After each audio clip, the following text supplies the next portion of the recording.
Hello मित्रों, नमस्कार। मैं रवि आपका फिर से स्वागत करता हूं हम अपने YouTube चैनल इंडियन गुरु 299 में।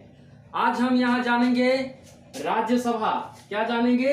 राज्यसभा, जो सभी एग्जामों में इससे बहुत 1 या 2 नंबर का क्वेश्चन पूछ ही लिया जाता है। तो चलिए हम राज्यसभा के बारे में जानते हैं।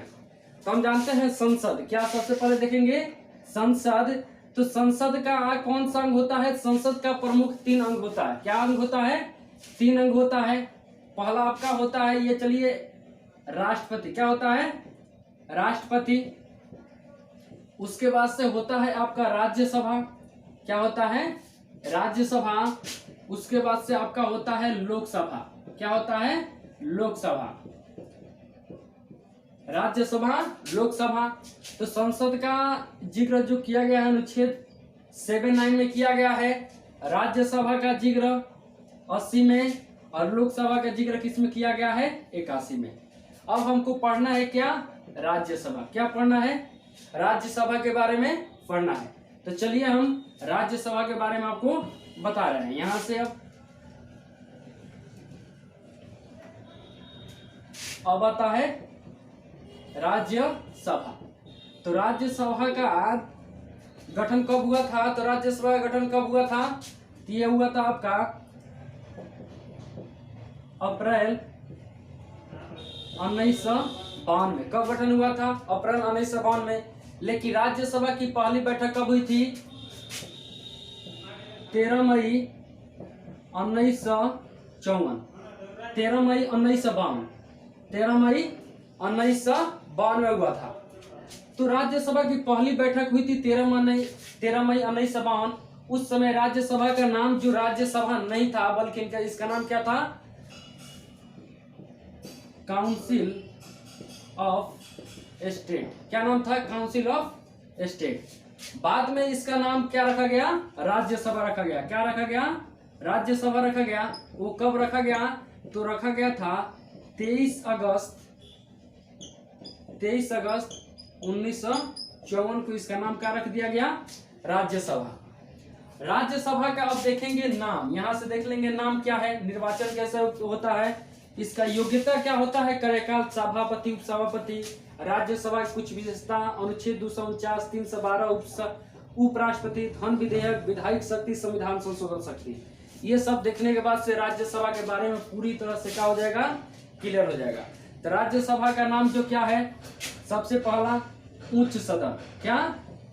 उच्च सदन। लोकसभा को निम्न सदन कहते हैं, राज्यसभा को उच्च सदन। आपका दूसरा जो आता है अस्थाई सदन।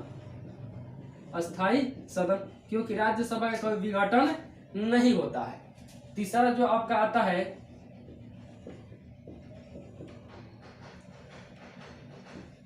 विशेषज्ञों का सदन। विशेषज्ञों का सदन। विशेषज्ञों का सदन, क्योंकि इसमें बहुत से क्या आते हैं? कला, विज्ञान, साहित्य और समाज सेवा के क्षेत्र से अंतर्गत आते हैं, इसीलिए इसे विशेषज्ञों का सदन कहा जाता है। ये नाम इनका 3 है, उच्च सदन, अस्थाई सदन और विशेषज्ञों का सदन। अब उसके बाद से आता है, चलिए अब देखेंगे निर्वाचन। क्या देखेंगे? निर्वाचन, यानी इसका निर्वाचन कैसे होता है और इसके निर्वाचन में कौन कौन भाग लेते हैं। तो सबसे पहले देखेंगे निर्वाचन। निर्वाचन, इसका निर्वाचन जो होता है सबसे पहला अप्रत्यक्ष विधि द्वारा होता है। क्या होता है? अप्रत्यक्ष विधि से। अप्रत्यक्ष विधि से इसमें भाग कौन लेते हैं? भाग जो लेते हैं राज्य और केंद्र शासित प्रदेश। केंद्र शासित प्रदेश के विधान सभा के अस्थाई विधानसभा के निर्वाचित सदस्य। विधानसभा के निर्वाचित सदस्य कौन भाग लेते हैं? विधानसभा के राज्य और केंद्र शासित प्रदेश के विधानसभा के निर्वाचित सदस्य। और विधान परिषद में कौन लेते हैं? तो आपका हो जाएगा दिल्ली, पुडुचेरी। दिल्ली और पुडुचेरी इसमें भाग लेते हैं। और राज्यसभा की अधिकतम सीटों की संख्या कितनी है? जो अधिकतम सीटों की संख्या है आपका कितना है? 250। कितना होता है? 250। लेकिन वर्तमान में कितना है आपका? जो वर्तमान में है वह है 245। कितना है? 245। और 245 में 12 राष्ट्रपति क्या करते हैं? राष्ट्रपति मनोनीत करते हैं। क्या करते हैं? मनोनीत करते हैं। और जो 12 राष्ट्रपति मनोनीत करते हैं वो कहां से आते हैं? तो वैसे व्यक्ति आते हैं जो कला के क्षेत्र में बहुत बड़ा उनका योगदान हो। दूसरा, साहित्य के क्षेत्र में बहुत बड़ा योगदान है। तीसरा जो आपका आता है आपका समाज सेवा। क्या? समाज सेवा के बारे में बहुत बड़ा योगदान हो। और आपके विज्ञान के क्षेत्र में बहुत बड़ा योगदान हो। क्योंकि कोई भी व्यक्ति अगर कला के क्षेत्र में बहुत बड़ा योगदान देता है, जैसे वो खिलाड़ी हो, जैसे पेंटर हो, और भी बहुत चीज है, जैसे मूर्तिकार हो, और चीज जो काम करता है, ये सब इसमें आता है कला के क्षेत्र में। इसमें अगर बड़ा योगदान होता है तो वो व्यक्ति आएगा तो देश की अर्थव्यवस्था के बारे में कला के क्षेत्र में योगदान बढ़ाने के लिए राज्यों को क्या करेगा? प्रतिनिधित्व केंद्र सरकार के पास करेगा। उसके बाद से समाज सेवा किया हो तो वो समाज के सेवा के प्रति वहां भी कार्य करेगा। इसके लिए उसको नियुक्त किया जाता है, मनोनीत किया जाता है राष्ट्रपति द्वारा। इसी तरह साहित्य के क्षेत्र में और विज्ञान के क्षेत्र में ये क्या किया जाता है? मनोनीत किया जाता है। और एक तरह से इन व्यक्तियों को सम्मानित भी किया जाता है राज्यसभा का पद देकर। अब उसके बाद से देखिएगा 245 हो गया। 245 में 12 तो क्या हो जाते हैं? राष्ट्रपति मनोनीत कर देते हैं। अब कितना बच गया? 233। 233 में आपके 4 जो आते हैं केंद्र शासित प्रदेश से आते हैं। किससे? केंद्र शासित प्रदेश। केंद्र शासित प्रदेश से आते हैं 4, यानी 3 दिल्ली से आते हैं। क्या आते हैं? 3 दिल्ली से, 1 पुडुचेरी से, 1 पुडुचेरी से। अब इसमें 4 घटा देंगे तो कितना हो जाएगा? 229। कितना हो जाएगा? 229। 229 किससे आते हैं? राज्यों से। 229 राज्यों से आते हैं। अब जो 229 आता है तो हम लोग ये पढ़े हैं अनुसूची 4। क्या पढ़े हैं? अनुसूची 4। तो अनुसूची 4 में क्या लिखा है तो देखेंगे उसके बारे में। देखिएगा अनुसूची जो 4 में लिखा है, अनुसूची 4 में राज्य सभा के सीटों का आवंटन, जो आवंटन लिखा है यानी बंटवारा लिखा है, तो ये सीटों का जो आवंटन है किस आधार पर किया जाता है? जनसंख्या के आधार पर। किस आधार पर किया जाता है? जनसंख्या के आधार पर। यानी जहां की जनसंख्या जितनी अधिक होती है वहां से राज्यसभा के सदस्य चुनकर अधिक जाते हैं, क्षेत्रफल के आधार पर नहीं। अगर क्षेत्रफल के आधार पर जाते तो आप लोग समझ सकते थे कि सबसे ज्यादा क्षेत्रफल भारत में किस राज्य का है? राजस्थान का। तो राजस्थान से सबसे अधिक विधानसभा के सदस्य चुनकर जाते, लोकसभा के सदस्य चुनकर जाते हैं, राज्यसभा के सदस्य चुनकर जाते हैं। लेकिन ऐसा नहीं होता है। और सबसे अधिक जनसंख्या क्या है? आपका यूपी का है, इसीलिए यूपी से सबसे अधिक लोकसभा के सदस्य चुन के जाते हैं, राज्यसभा के सदस्य चुनकर जाते हैं, और आपका विधानसभा के सदस्य चुनकर जाते हैं। ये किसके आधार पर होगा? जनसंख्या के आधार पर। अब हम देखेंगे, क्या देखेंगे? कार्यकाल। क्या देखेंगे? अब कार्यकाल के बारे में देखेंगे। तो चलिए, कार्यकाल। तो जो कार्यकाल होता है, देखिए कार्यकाल, राज्यसभा का कार्यकाल कितना होता है? राज्यसभा का कार्यकाल 6 इयर्स होता है। कितना होता है? 6 इयर्स।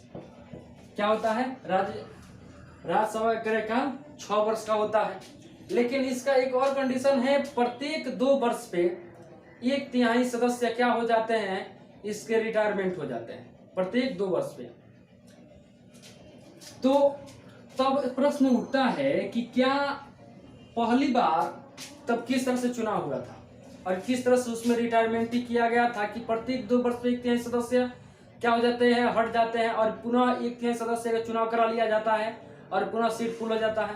तो ऐसे किस तरह से किया गया था?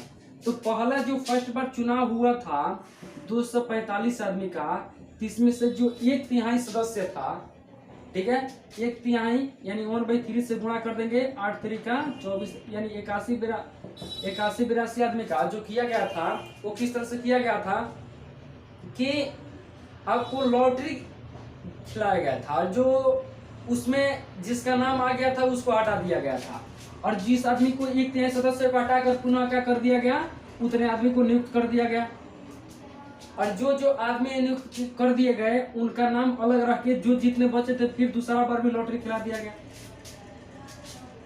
तो अब हो गया, फिर तीसरा बार उसको खिला दिया गया कि नहीं, तीसरा बार तो उसको लॉटरी खिलाने की जरूरत नहीं पड़ी क्योंकि जो पहले नियुक्त हुए थे उनका क्या हुआ था, कार्यकाल 6 वर्ष का हो गया था।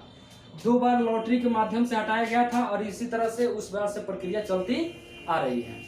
तो ये हमारा हो गया राज्यसभा का जो कार्यकाल था, यानी प्रत्येक 2 वर्ष पे क्या होता है, 2 वर्ष पे 1/3 सदस्य क्या हो जाते हैं, हट जाते हैं, यानी हट जाते हैं, यानी कार्यकाल समाप्त हो जाता है, कार्यकाल क्या हो जाता है, समाप्त हो जाता है और सदस्यों का कर लिया जाता है, नियुक्त कर लिया जाता है।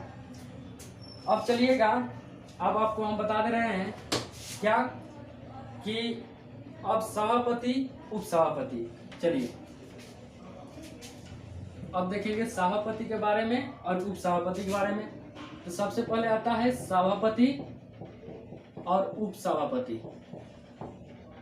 उप सभापति, सभापति हमेशा उपराष्ट्रपति होते हैं। कौन होते हैं, उपराष्ट्रपति।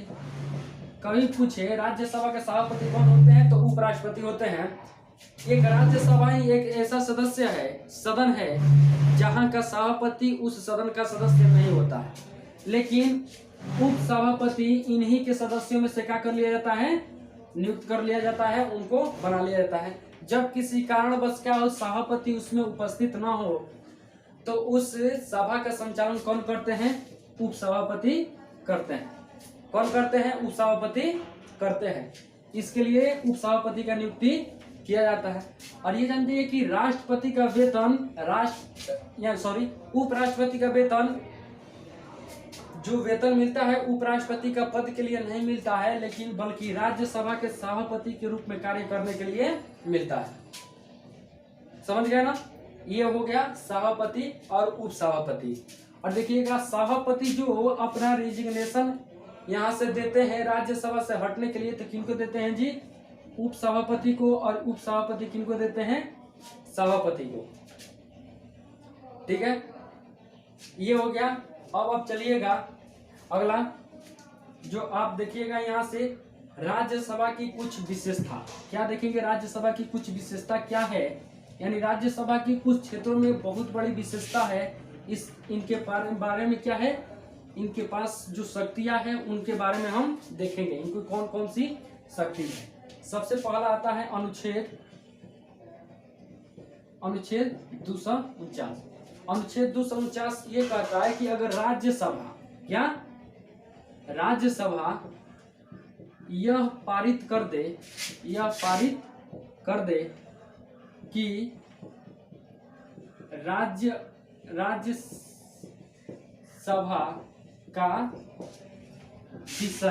राज्यसभा का विषय ये राष्ट्रीय महत्व का है, तो उस पर केंद्र सरकार कानून बनाएगी। यानी राज्यसभा यह पारित कर दे कि ये राज्य का जो विधेयक है ये राष्ट्रीय महत्व का है, तो उस पर क्या कौन कानून बनाएगा, केंद्र सरकार। और कितने से मेजोरिटी से पास करना पड़ता है, 2/3 सदस्यों के मेजोरिटी से, यानी 2/3 सदस्य उसमें मनोनीत कर दे, यानी अपना सहमति दे दे कि जो राज्यसभा का विधेयक है ये राष्ट्रीय महत्व का है, तो इस पे कानून कौन बनाते हैं जी, केंद्र सरकार बनाते हैं। ये अनुच्छेद 249 में राज्यसभा की एक शक्तियां है। उसके बाद आता है अनुच्छेद 312। अनुच्छेद 312 अनुच्छेद 312 आप देखेंगे तो अनुच्छेद 312 क्या है? अनुच्छेद 312 में है अखिल भारतीय सेवाएं। अखिल भारतीय सेवाएं क्या है? अखिल भारतीय सेवाएं। अखिल भारतीय सेवाएं में कौन आता है? IAS, IPS, IFS, ये 3 चीज आते हैं। क्या आते हैं? 3 चीज। और इन IAS, IPS, IFS में राज्यसभा की बहुत बड़ी शक्तियां होती है, क्योंकि ऐसे पदों का बनाने का जो कार्य होता है वो राज्यसभा का ही होता है, पूर्णतः राज्यसभा का। अगर राज्यसभा का 2/3 सदस्य इसमें क्या करते हैं? अपना सहमति दे दे कि एक और अखिल भारतीय सेवाओं को बनाना चाहिए और कोई भी पद बना दे, तो ये आप समझ जाइएगा कि उसको राज्यसभा का सहमति पे लोकसभा को पारित करना ही पड़ता है। यानी अखिल भारतीय सेवाओं में राज्यसभा का पूरा बहुमत है, पूरा शक्ति प्राप्त है, पूरा शक्ति प्राप्त है एक अखिल भारतीय सेवाएं में। ये अनुच्छेद 312। अब हम देखेंगे क्या हो गया। अब देखेंगे उपराष्ट्रपति। चलिए उपराष्ट्रपति के बारे में देख लेते हैं। उपराष्ट्रपति के बारे में ज्यादा नहीं है, केवल उपराष्ट्रपति के बारे में क्या शक्ति प्राप्त है? उपराष्ट्रपति तो राज्यसभा का क्या होते हैं? सभापति होते हैं। लेकिन जब भी राज्यसभा उपराष्ट्रपति के हटाने की बात कही जाए तो कहाँ लाया जाता है जी? राज्यसभा में। कहाँ लाया जाता है? राज्यसभा में। यानी उपराष्ट्रपति को हटाने का जो प्रस्ताव पारित होता है वो कहाँ होता है जी? तो राज्यसभा में। कहाँ होता है? राज्यसभा में। ये हमेशा ध्यान रखिएगा। इसको लोकसभा से कोई लेना देना नहीं है, लोकसभा से कोई लेना देना नहीं है। यानी उपराष्ट्रपति को हटाने की कभी बात कही जाएगी तो कहाँ कही जाएगी जी? राज्यसभा में। लोकसभा से इससे कोई लेना देना नहीं है। जो अगला अब हम देखेंगे क्या है? धन विधेयक। क्या है? धन विधेयक। तो चलिए धन विधेयक के बारे में देख लेते हैं। धन विधेयक में क्या है? राज्यसभा की शक्ति। धन विधेयक देखिएगा, धन विधेयक में राज्यसभा की शक्ति बहुत कम है। धन विधेयक कभी भी आपका जो पेश होता है कहाँ होता है जी? लोकसभा में। लोकसभा में। और लोकसभा में कब पेश होता है? जब राष्ट्रपति से सहमति दे दे, तब ये कहाँ आता है? आपका राज्यसभा में। क्या आता है? राज्यसभा में। राज्यसभा में आएगा तो राज्यसभा इसको नहीं तो इसको पारित कर देगा। क्या कर देगा? नहीं तो पारित कर देगा, और नहीं तो कुछ करेक्शन करके इसको क्या करेगा? फिर लोकसभा को लौटा देगा। अगर नहीं लौटा रहा है तो 14 दिनों के बाद, 14 दिनों के बाद ये स्वयं पारित हो जाएगा। स्वयं पारित हो जाए, स्वतः पारित हो जाता है। स्वतः पर क्या जी? पारित हो जाता है। इसको राज्यसभा की सहमति मिले या ना मिले कोई इस पे फर्क नहीं पड़ता है। लेकिन फिर भी क्यों भेजा क्यों? अगर उसमें कोई फर्क नहीं, हम 14 दिन रख सकते हैं, स्वतः पारित हो जाए, तो इसलिए भेजा है कि राज्यसभा को कुछ इसमें लगे तो इसमें कुछ करेक्शन करके घटा बढ़ाकर वो फिर लोकसभा को भेज सकती है। या अगर उसको अच्छा नहीं लगता है तो 14 दिन रोकती है, और 14 दिन के बाद वो क्या हो जाता है? पुनः अपने आप पारित हो जाता है। लेकिन ऐसा वो लोग नहीं करते हैं और भेज ही देते हैं।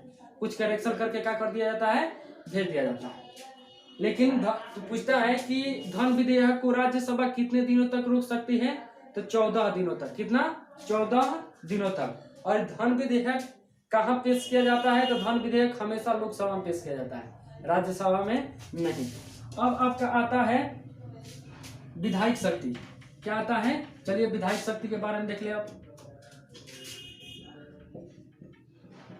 विधायिक शक्ति, तो चलिए विधायिक शक्ति के बारे में देखते हैं। विधायिक शक्ति जो होता है ना, इसमें राज्यसभा लोकसभा का बराबर का शक्ति प्राप्त होता है। क्या होता है?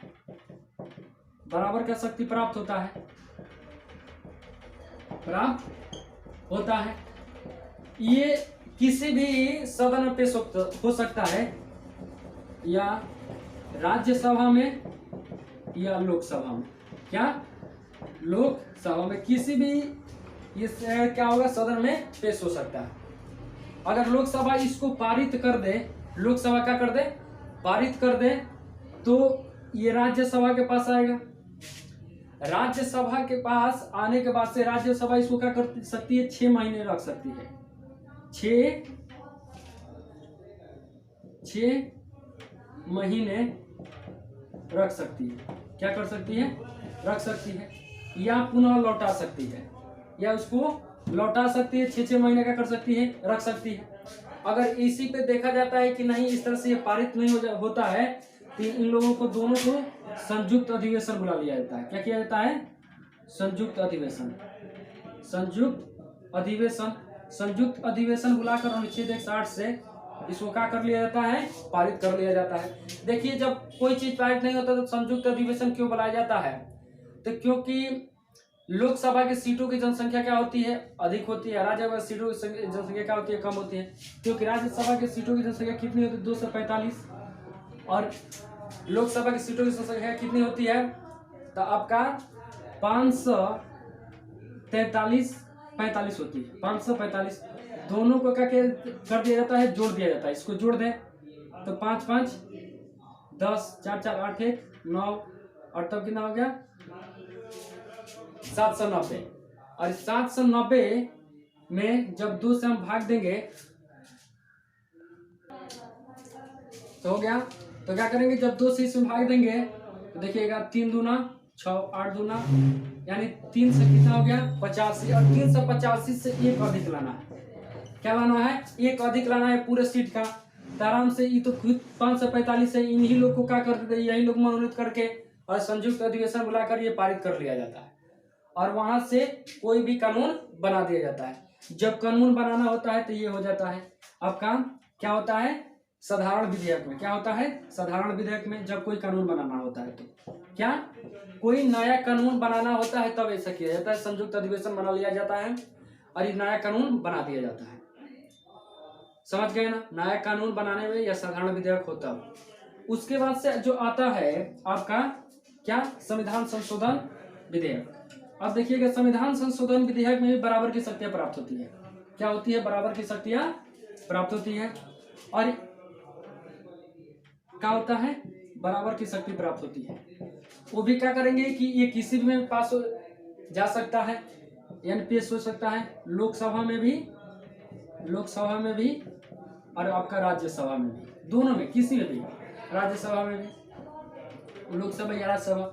अगर लोकसभा इसको पारित कर देता है, क्या कर सकता है, पारित कर देता है, लोकसभा पारित कर देता है, और राज्यसभा की इच्छा नहीं है कि पारित नहीं कर सकते तो 6 महीना रुक सकता है। 6 महीना करके अनिश्चित काल तक रुक सकता है।